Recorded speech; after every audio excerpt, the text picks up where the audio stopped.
You need more than one feud in the tag team division, again, for both rosters. Then Baron Corbin wins the 2017 Money in the Bank contract, which I have zero issues with. You do realize, and you kind of realized early on, that they're kind of looking to build towards Corbin being a main roster player. And right now he's doing pretty good. And now he's Mr. Money in the Bank. Again, I have zero issues with it. He's grown on me over the last couple of years, which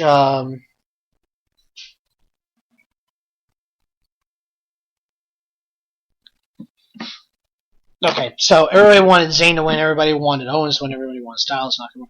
Everybody wanted everybody else to win except for Baron Corbin. I'm happy for him. Congratulations, Corbin, Mr. Money in the Bank. Now let's see if they have him cash in and win the WWE Championship. If they did, I think SummerSlam would be a perfect time to do that. New York crowd, they'll be defeating, most likely, Jinder Mahal. If they go with the Pajami prison match, both guys can be worn out no matter who wins the championship. And it's a perfect opportunity to cash in. So, and I even said it when they interviewed him at the Hall of Fame this year. He carries himself like a champion. He carries himself like a top guy. That's the kind of guy that you want representing your multi-billion-dollar company, at least on one of your brands. So, again, I'm happy to see it, and I'm happy that they're giving other people chances. So, not a whole lot more I could say about that. So, quick Raw, quick SmackDown update, and I think I'm going to call it a night. Raw sucked for the most part. Braun Strowman returning was obviously the highlight for not only just me, but for most people around the world. Again, looking through social media. And they put that match, and it was a good match. Hey, holy shit, Roman Reigns had a good match. Guess what? It happens. Roman Reigns had an excellent match with Samoa Joe. And you had Braun Strowman returning a lot sooner than what was expected of him. That should have been on last. But what they had on last instead was Enzo and Cass breaking up. Now,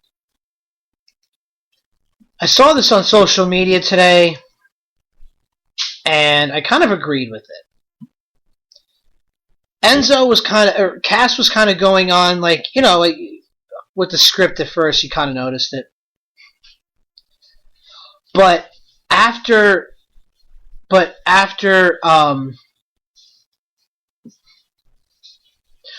little bit, he just started kind of free-flowing.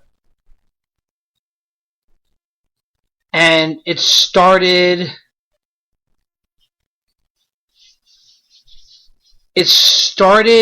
off,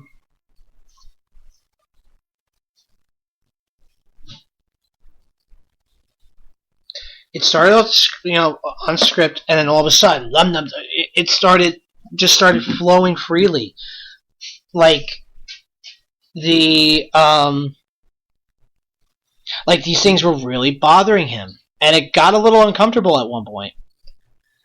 And I remember hearing, a couple interviews places like when Enzo and Charlotte were at NXT, they were two of the toughest people to coach and to kind of get through to, which I can get it.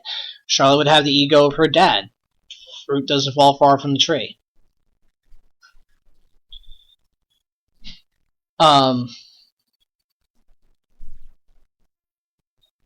Yeah, fruit doesn't fall far from the tree.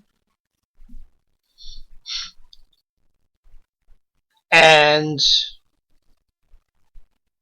Enzo, though he's a Bergen County boy, I gotta, be proud of him.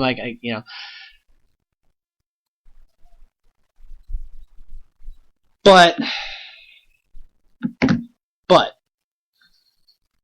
that didn't need to go on last. Because you knew it was inevitable. And you kind of knew where they were going at with it. So have something unexpected like Braun Strowman coming in be one of your last segments where Braun is so over versus something that was so inevitable. It was a wasted, not even it was a wasted segment, just really, really shitty placement of it. Then SmackDown, okay. SmackDown, as far as attendance is concerned, is starting to reach TNA levels, like old TNA levels. Really bad, like where you have to and if you're taking a shot at Impact Wrestling, no, well, okay, then let me go back further. When SmackDown was drawing really, really, really low ratings, and they had to do the same thing. Like, I don't know if it's a SmackDown thing but they really are not drawing well.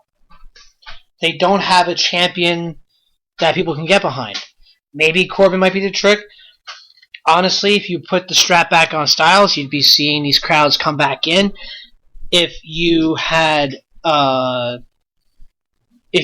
Nakamura's champion, crowds might come back in. Even if you had Sami Zayn, KO, or Dolph Ziggler, crowds might come in. Baron Corbin, I'm not so sure, and he's not tested yet, so I can't really say that that's going to be the case, that he's going to draw or not. So only time will tell. But on top of that, the good segment by Carmella, which then results in the stupidest bullshit that they have to do another Money in the Bank ladder match. And honestly, that's all I got for SmackDown. It was not an eventful show. Oh, and then you had Nakamura versus Ziggler for the millionth time on television. Television/pay-per-view. I mean, come on, guys. Let's see something new. You're not giving it a chance. Well, I mean, I've seen it all the time. You couldn't have had, Zayn versus Nakamura, even though they had a Match of the Year candidate at a takeover. Like, okay, they'll have to, calm it down a little bit, but I could have done something different. But WWE's a mess, obviously, as we all know. The only thing good going right, the Great Balls Fire pay-per-view is still the stupidest name for a pay-per-view I could ever think of. They have, they're doing a good job building Joe versus Brock, as they should. As I'm watching things progress through the weeks, don't be surprised if they have Samoa Joe taking the title from Brock. Is that my official prediction? Not necessarily. But I'll get to that as time gets closer.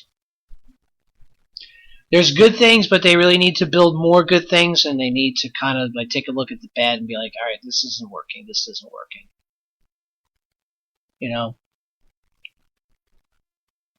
They're in good... The WWE is in good hands with Triple H. If and whenever he gets the reins, he's doing a great job with NXT. And once he gets a chance, he'll do a great job on the main roster as well. I guarantee it. So, that's going to be it for me this week. Again, this Tuesday, Indy Power Rankings Top 100 Mid-Year Reveal. I already announced the guests. They'll be up on the Indy Power Rankings social media and website all very soon. But yeah, I hope you tune in for that as well. And tomorrow we have the Blake and Sal show on at 10 a.m. Their latest edition comes on at 10 a.m. So then that's it for tomorrow. Keep following all of the things of Fill in the Void Podcast Network at Fill in the Void P on Twitter, Instagram, Fill in the Void PN, Fill in the Void Podcast Network on Facebook. You can look up, and you can listen to us always, Spreaker.com/filling_the_void, as well as Spreaker, as well as iTunes, Stitcher, Google Play, Player FM, and TuneIn Radio.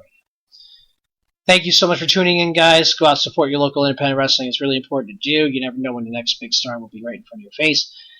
I will see you on Tuesday for the Indy Power Rankings. if you can't make that, I will see you next Thursday with another edition of Open Mic Wrestling Night. Have a great night, everybody. Thank you again for tuning in.